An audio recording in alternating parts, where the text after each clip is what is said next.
Yeah, what's going on, everybody? It is Tuesday, August 29th. Still in NYC, the Big Apple, going back on Thursday to California. All right, so let's talk about what's going on. First, let me remind you guys that last Thursday, and feel free to go back and look at my video. After that big sell-off last Thursday, that followed the blowout earnings by NVIDIA on Wednesday, and I said that, and also the sell-off went into Friday morning, and I said that the monetarist zombies and the earnings chasers of NVIDIA, they were going to get whipsawed, and this is exact. And then I said, that's probably not, the top. Actually, the title of my video was, "Is this the top?" But that was just a lead-in. That was a lead-in. And then I explained. I said, we're coming into this week, which is going to see a significant increase in the fiscal flows, and that will be, this week will be the top in the cycle. Okay, and this is exactly what has played out. I mean, exactly. And again, just to echo what I said yesterday, I think it's really important that I repeat this. I don't want to come on here every day and give you like these really short term. I don't want to get you guys like hooked onto this short term stuff.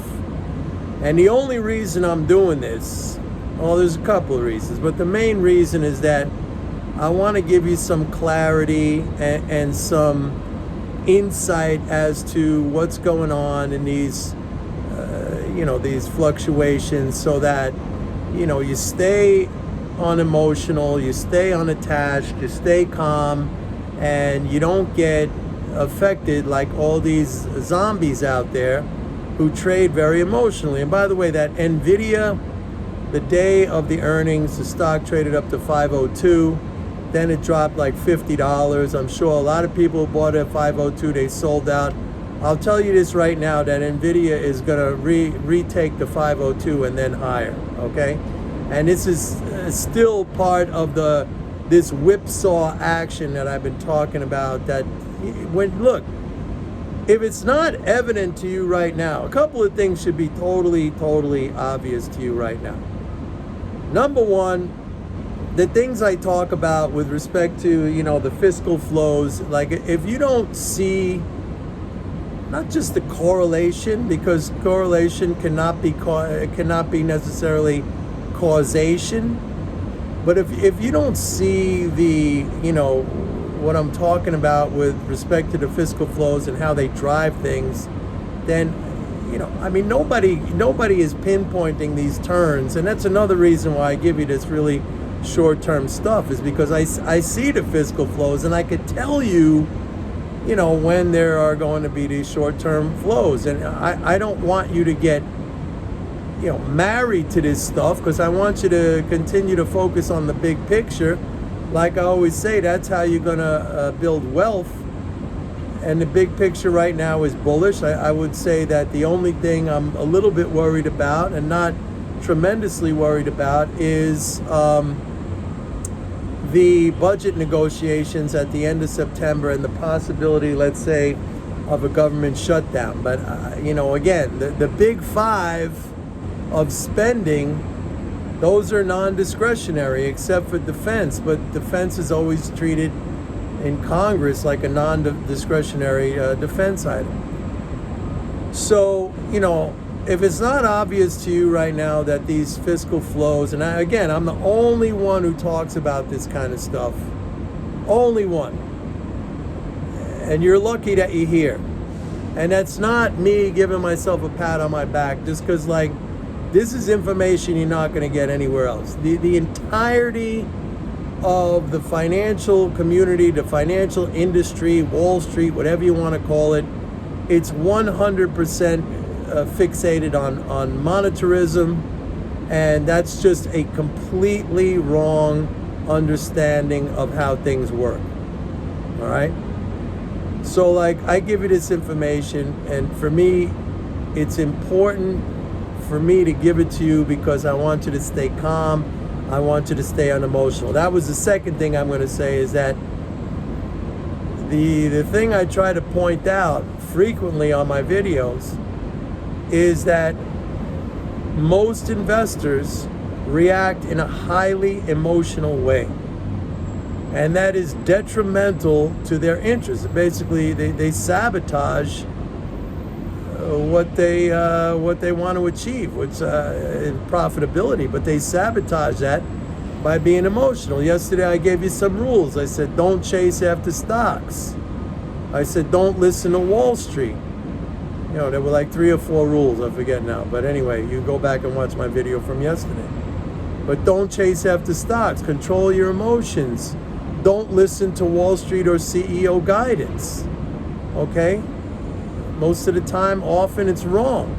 They don't see ahead. I mean, I've told the story of, you know, when I was on Fox News with Jack Welch way back in 2003. I told that story like 1,000,000 times. I'm not going to do it again. So anyway, this week will culminate on Friday with the Friday, September 1st. So the first of the month, the first of every month, we have these big fiscal flows. And, you know, they're like 100 billion, 90 billion, 100 billion leading flows. But today, what's interesting is that we had a really big update today in all the averages. Yesterday, there was actually a 10.4 billion net drain in the system because government collected more taxes than it put in. So I'm kind of surprised by today's strong market performance, but I would chalk that up to the market rising above technical levels that triggered short covering. Okay, today was short covering. And so I do not expect the market to be up tomorrow. You could take that to the bank. If you want to sell tonight or whatever, I'm almost 100% certain that we're down tomorrow. And we'll come back tomorrow and revisit this forecast. Just make a note of it. Make a note of it that I'm saying. And again, I really don't want you to be married to these short-term things, but the reason I'm saying this, if you could separate out the fact that I'm telling you this to try to keep you, stable and calm and unemotional, as opposed to you jumping on these ideas. I don't really want you jumping on these ideas. I want you to just understand what's going on, okay? These market movements, both in the short term and in the big picture, are very easy to explain. It's all about these money flows. All right? So I want you to really think about that and to understand it. It's very important that I convey this to you. So yesterday was a net drain. I'm saying there's a 99.9% chance that tomorrow we're going to be down. We might have had a small positive flow today, but we're coming to the peak in this cycle. That's going to be September 15th, and we may have already hit the peak. Today might have been it. The other thing I told you guys last week was that the dollar is going to go down this week, and sure enough, the dollar is down. But by the time we hit the tax drain on September 15th, the dollar is going to be back in a rising trend. Okay, a tax drain is going to be bullish for the dollar. So if you're a Forex trader, and I do have a service called Zombie Trading, which is a weekly Forex trading service. If you want to subscribe to that, you can go to my website, www.pitbulleconomics.com. It's called Zombie Trading, and it's a Forex service. You could subscribe to that. And the dollar's going to be up when we get around the tax drain, and then it'll be up it'll rise probably all the way into mid-November when we get another quarterly interest payment. So, again, that's pretty much the update for today. We got now, a lot of people will be focused on the job number on Friday. I don't pay a lot of attention to that. As long as there's, if there's positive fiscal flows, the economy is going to be strong. And you're going to have fluctuations in the rate of hiring, whatever, blah, blah, blah. Maybe we're not doing 350,000 a month in payrolls. Maybe we're only doing 180, but it's still positive, okay? It's still positive. I mean, I'm not going to get all verklempt if, it's 175, 180. The point is, it's still positive. And the funny thing is, I still see, the media is still pumping out forecasts of recession, and, the market is not factoring in the probability of recession. I mean, it's always negative. And it's funny to me because how many upward revisions in GDP have we had so far? I mean, third quarter GDP, we went 2%, 3%, 4%, 5%. We're almost at 6% right now. We're at 5.9%, the latest reading. I mean, these are positive revisions, upward revisions, and yet the media is pumping out this bullshit about, hey, you got to be careful about a recession. I mean, the media and the financial industry and Wall Street and the economics profession and the fucking pundits and the so-called very smart people, they are totally ignorant of the fact that rising interest rates are just pumping hundreds of billions of dollars in free money into the economy. Now, it's not universally distributed, and I've said this many times, and if I was the one in charge, believe me, I would not do it that way. But yet, I gave the analogy of, like, if you're at one end of a swimming pool, and the swimming pool is cold, okay, let's say the water is cold, and you're pumping in hot water at the other end, eventually that hot water is going to circle around, and it's going to affect the temperature of the entire swimming pool. So yeah, it's not going directly to the broad citizenry, but it gets recycled into the economy through spending. This is why. I mean, look, I've been saying, how long have I been saying this? Since the Fed started raising interest rates, if you've been following me, I'm the only one who has been telling you that, this is going to be a positive thing. Once we get over the initial negative shock to financial assets of rising interest rates, right? There's a discounting aspect to this on financial assets. You're going to reach the inflection point. I told you so many times about the inflection point. You're going to reach the inflection point where the interest income transfers into the economy are going to offset the negative discounting effect from higher rates. And by the way, it's the same thing in reverse if the Fed cuts rates. At the beginning, if the Fed now just said, hey, we're going to start cutting rates, yeah, you'd see financial assets pop up. But then after that, you would see either a decline or a flattening out, because what are the rate cuts? It's sucking out those interest income transfers. It's taking it away. You're never going to hear this anyplace else. I mean, let's be honest. You're never going to hear this stuff. I'm giving you, listen. Yesterday I talked about education. I talked about the constant pursuit of knowledge, how important that is. I also pointed out that a lot of you don't seem to care about that. You want like some kind of magical system that's going to take you, and you want it all without effort, without resistance, without having to put in the work, without having to, I don't know where, what your guys broadly, your education is. I don't even know if you care about being educated. I don't know if you reached a certain point in your life where like, yeah, I don't need to learn new things. I'm not like that. I'm 66 years old. I've been doing this for over 40 years. Every day I learn something new. Every single day I learn something new. And there's a lot of you out there that you just don't think that's important. You think your daily frappuccino at Starbucks is more important than learning new things.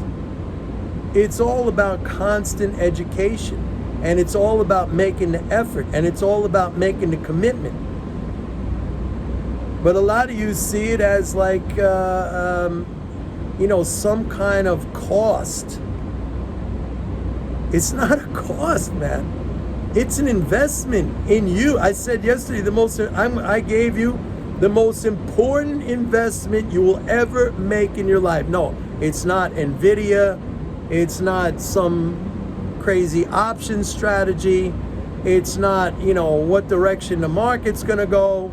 It's not what futures position or option position you should have on. No, it's the investment in you.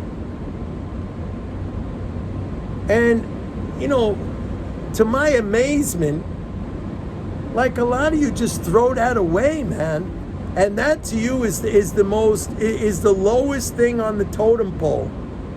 You're all up here looking for some fancy magical system when the reality is, the secret, if you want to call it that, the secret to all of this is knowledge.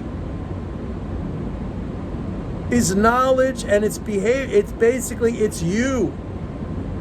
It's molding you. It's fashion. I mean, if you don't want to put up for that, then I wish you the best of luck, because I don't care if you're sitting next to Warren Buffett or the most successful investor / trader out there.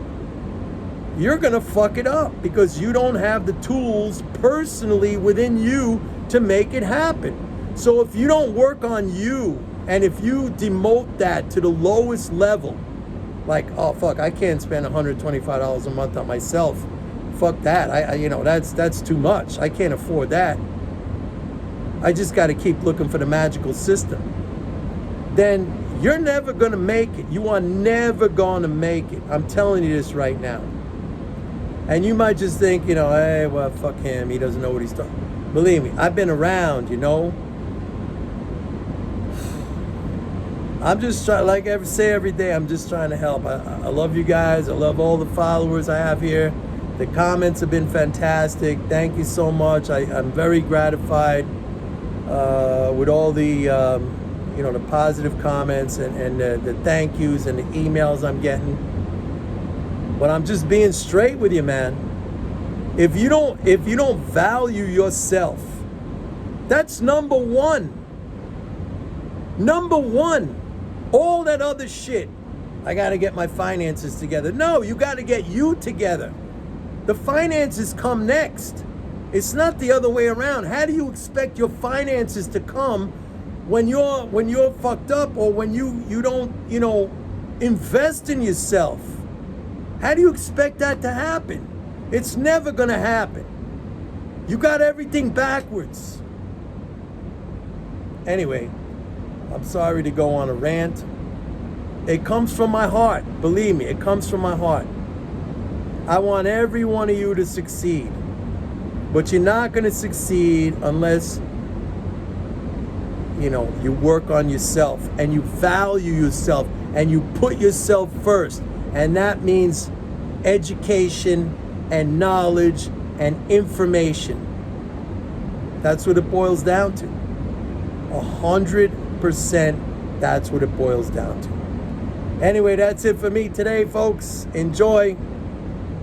See you tomorrow. Bye.